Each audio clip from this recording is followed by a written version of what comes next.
खट्टा खाने वाली चुड़ैल। रात को अचानक राधिका मौसी को किचन से कुछ गिरने की आवाज आई। उन्होंने बाहर निकल के देखा तो किचन में उन्हें कोई सफेद साड़ी में दिखा। वो चीख पड़ी, हे भगवान, आलतू जलाल तू आई भला को टाल तू, आलतू जलाल तू आई भला को टाल तू। राधिका मौसी को चीखते सुनकर श्रवण बाहर आता है भागते हुए। अरे माँ, क्या हुआ? क्या देख लिया? दादी माँ आ गई क्या सपने में? अरे बेटा, रसोड़े में देख तो कौन है? श्रवण रसोड़े में झांक कर देखता है और उसे कोई नहीं दिखता अंदर। अब रसोड़े में तो कोई नहीं है माँ। कोई सफेद साड़ी में नहीं है क्या? नहीं माँ, कोई भी नहीं है। चिल्लम चिल्ली की आवाज सुनकर काजल भी वहां आ जाती है। अब क्या हो गया माँ जी? अरे बेटा, रसोड़े में एक चुड़ैल थी सफेद साड़ी में। अरे क्या कर रही थी वो अंदर? अरे बताया नहीं, कल आएगी ना तो पूछ लूंगी। चुड़ैल जी, आपका क्या प्लान है? माँ जी, रात बहुत हो गई है, आपने कोई बुरा सपना देखा होगा, चलिए सो जाइए। राधिका मौसी सोने तो चली जाती है, पर उनको रात भर नींद ही नहीं आती। वो कुछ भी उलझुल बातें सोचने लगती है। कहीं चुड़ैल की वजह से तो घर में टेंशन नहीं हो रहा, कहीं उसी की वजह से तो वो दादी नहीं बन पा रही। सुबह जब राधिका मौसी रसोड़े में छानबीन करती है तो पाती है कि नींबू का अचार गायब है। चुड़ैल नींबू का अचार ले गई, मुझे तो ठीक नहीं लग रहा कुछ। चुड़ैल को भी पता है कि जिंदगी का असली मजा तो खट्टे में ही है। राधिका मौसी झट से श्रवण को फोन कर देती है। बेटा, मुझे समस्या समझ में आ गई है, हमें एक तांत्रिक की जरूरत है। अरे क्या बोल रही हो माँ, तांत्रिक की क्या जरूरत है? आप पूजा पाठ तो कर ही रही हो ना।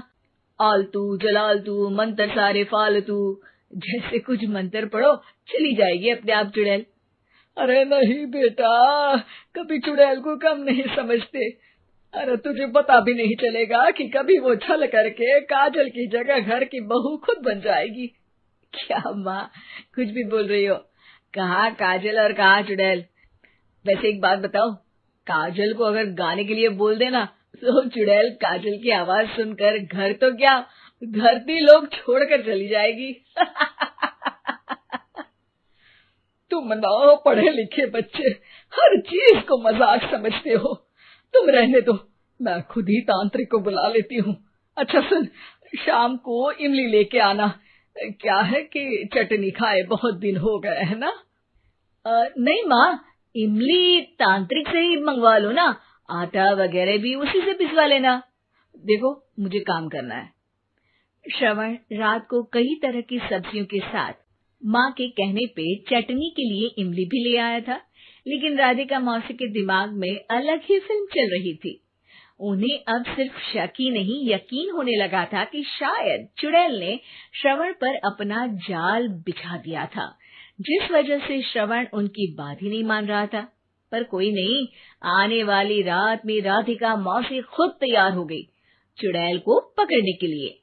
रुद्राक्ष की माला, तुलसी का पत्ता, हनुमान चालीसा सब हाथ के पास ही था, बस चुड़ैल का इंतजार था। और जैसा राधिका मौसी ने सोचा था वैसा ही हुआ। वो चुड़ैल उस रात भी आई, पर वो राधिका मौसी से तेज निकली और राधिका मौसी के उससे पकड़ने के पहले ही वो भाग खड़ी हुई।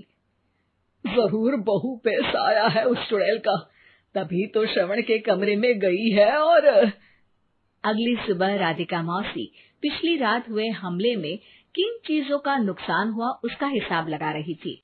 उनके खेमे से एक आम के अचार की शीशी भी गायब हो चुकी थी, और वो इमली भी जो कल श्रवण लेकर आया था। राधिका मौसी इस बारे में सोच ही रही थी कि श्रवण जल्दी से रसोड़े में आकर दवाइयों की पोटली ढूंढने लगता है। अरे बेटा, क्या हो गया? अब माँ, वो काजल की तबीयत खराब है, बहुत घबराहट हो रही है उसे। हे भगवान, मैंने पहले ही कहा था कि तांत्रिक को बुला लेते हैं, पर नहीं। अब देखो, उस चुड़ैल ने काजल को अपने वश में करना शुरू भी कर दिया है। हालांकि श्रवण भूतों में विश्वास नहीं करता था, पर अब वो भी डर जाता है और राजी हो जाता है एक तांत्रिक को बुलाने के लिए। कुछ ही घंटों में तांत्रिक आ जाते हैं और राधिका मौसी तांत्रिक जी को सब बता देती है। घोर संकट, घनघोर संकट, चुड़ैल को मारू जोर चाकट, ओम भट स्वाहा खटखा के आहा। अरे ये क्या मंत्र है? मेरे खुद के ओरिजिनल मंत्र है, कल रात को ही लिखे हैं, अच्छे लगे तो दाद चाहूंगा। एक और मंत्र सुनो, अर्ज किया है आब्राकडाब्रा, दिल्ली बम्बई आगरा, चंदा मामा सोवरले सुरन मामू जारा। ये मंत्र है? अरे कोई 40 वालीसा पढ़ो ना। वक्त कम है, 40 नहीं पड़ेंगे, 20-25 में काम चलाना पड़ेगा। अलक निरंजन जाके लंदन, मुफ्त का मंजान घिस मेरे नंदन। अरे जल्दी करो तांत्रिक जी, जल्दी करो। तांत्रिक अपने उल झलूल मंत्र पढ़ने लगता है। श्रवण को तांत्रिक पे शक होता है। वो अपने एक डॉक्टर दोस्त को कॉल कर देता है ताकि कोई अनहोनी हो तो इमरजेंसी में चीजें मैनेज हो जाए। तांत्रिक धुनी रमाता है, जिसकी वजह से कमरे में काफी धुआं हो जाता है और जिसकी वजह से बहू की घबराहट बढ़ जाती है। अब भागेगी चुड़ैल। हाँ। बहू खांसते हुए धुएं से बचने के लिए बाहर चली जाती है। अरे भाग रही है, भाग रही है। पीछे पीछे श्रवण भी जाता है। बहू एक सोफे पर बैठ जाती है। तभी डॉक्टर दोस्त आ जाते हैं और श्रवण को पानी लाने के लिए कहते हैं। थोड़े चेकअप के बाद डॉक्टर कहते हैं, मेरे हिसाब से जाप का काम पूरा हो गया है। क्या मतलब? अरे कुछ भी नहीं माँ, कोई चुड़ैल नहीं है, खुशखबरी है, अब दादी बनने वाली है। मगर वो सब अचार के डब्बे। श्रवण दोनों अचार के डब्बे अपनी माँ को दिखाता है, जो कि उनके बिस्तर के नीचे छुपे हुए थे। आपने सही बोला था माँ, वो चुड़ैल काजल ही थी जो खट्टा खा रही थी। हमें कल ही पता चला, पर हमने आपको ये तांत्रिक वाला काम करने दिया ताकि आपको भरोसा हो जाए कि भूत वगैरह कुछ होता ही नहीं। अच्छा अच्छा, ये तो बड़ी खुशी की बात है, पर बेटा मुझे एक झाड़ू तो ला दे। क्यों माँ? ये तांत्रिक का भूत उतारती हूँ मैं। अब तांत्रिक राधा मौसी के डर से घर से भाग निकलता है और राधा मौसी उसके पीछे भागती है। अरे संकट ये घनघोर है, तांत्रिक मुंह